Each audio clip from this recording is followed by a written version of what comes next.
prison guards. You've seen it caught fatally beating a black male. They avoid arrest. I'm going to remind you of what you have likely already seen. It is horrific.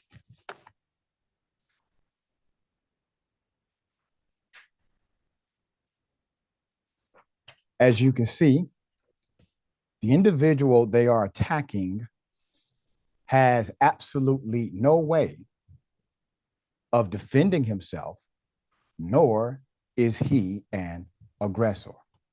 There are some making claim about the lack of audio. Lack of audio does not matter. The reason why there's a lack of audio is because the officers did not turn on their recording devices. That is called standby mode. What you're looking at is an automatic standby mode of recording. It is only because of that standby mode we have the video of this beating, this brutal assault, this murder. The New York prison officers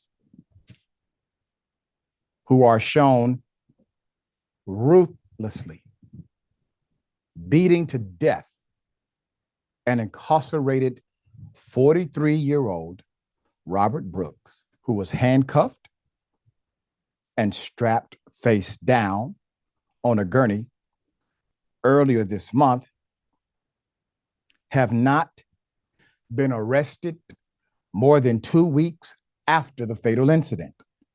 The video footage of Robert Brooks being fatally beaten was made public on Friday by the New York Attorney General's office nearly 3 weeks after the incident at the Mercy Correctional Facility on December 10th. The New York Times reported that 12 people involved, 12, are, quote, facing termination. But as of Friday, Sergeants Michael Mashaw and Glenn Trombley, officers Matthew Gallagher, Nicholas Anzalone, David Kingsley, Robert Kessler, Michael Fisher, Christopher Walrath, Michael Along, Shia Scoff, and David Walters, along with the nurse, Kyle Danshaw, have not only remained gainfully employed, but also free of any criminal charges for their alleged actions. All of the prison officers involved are white men. Let me say that again. All of the prison officers involved are white men. It was not immediately clear why the beating took place. The New York Times offered an explanation for why the suspects were not immediately fired and reported that the state's police union expressed doubt about the footage. Unless those accused of participating in the attack are criminally charged, arbitration and union rules could make it difficult to fire them, which is insane. The union that represents corrections employees said in a statement that it would fulfill its obligation, quote, to represent all of its members, but it strongly condemned what the 14 are accused of doing. The union, the New York State Correctional Officers and Police Benevolent Association, noted in the statement that members of its executive board had seen footage of a small portion of the attack.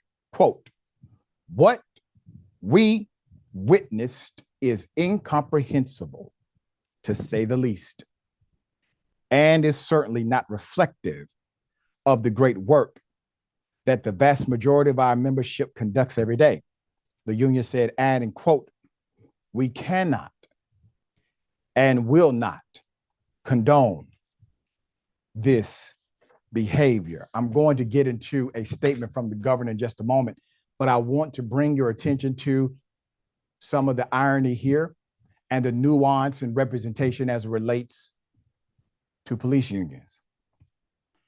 The union is saying they're going to fulfill their obligation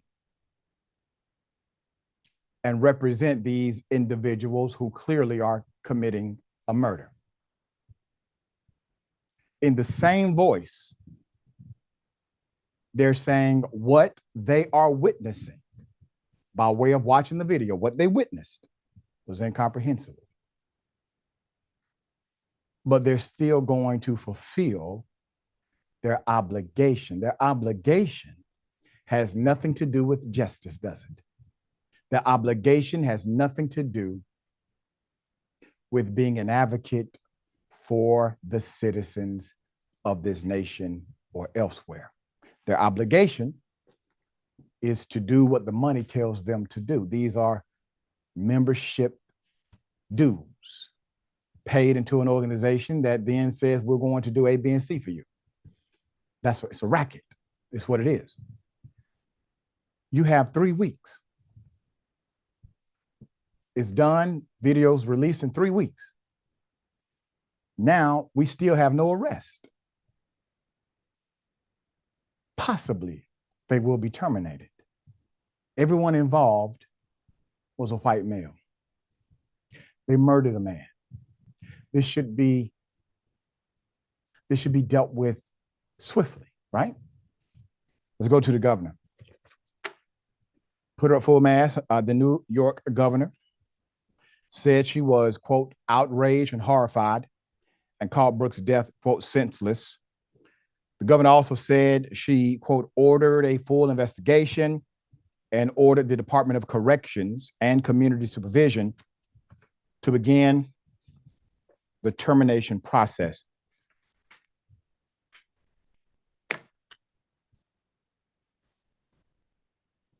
They murdered a defenseless Black male who has constitutional rights of protection, statutory rights of protection. It is still illegal to commit murder.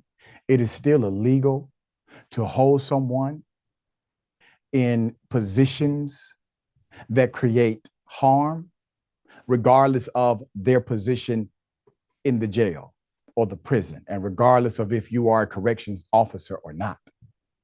However, it seems as if these rules get blurred. Even the powers that be, who clearly define what we've just seen the exact same way as we would define it, are hard pressed to find a solution that is swift. This is America. Jackson, obviously, on the wheels of justice should turn much faster than it's turning, but this is simply indicative and a permeation of the system at large. What say you? I mean, there's a lot of different ways to look at this in terms of, on the one hand, you have systemic racism, but also I think a really good topic of discussion for any time you see this is that the system itself is not centered on rehabilitation. It just isn't. And one of the biggest reasons why it's so hard to get any type of real police reform is because the culture is about punishment. The culture is about removing people from society.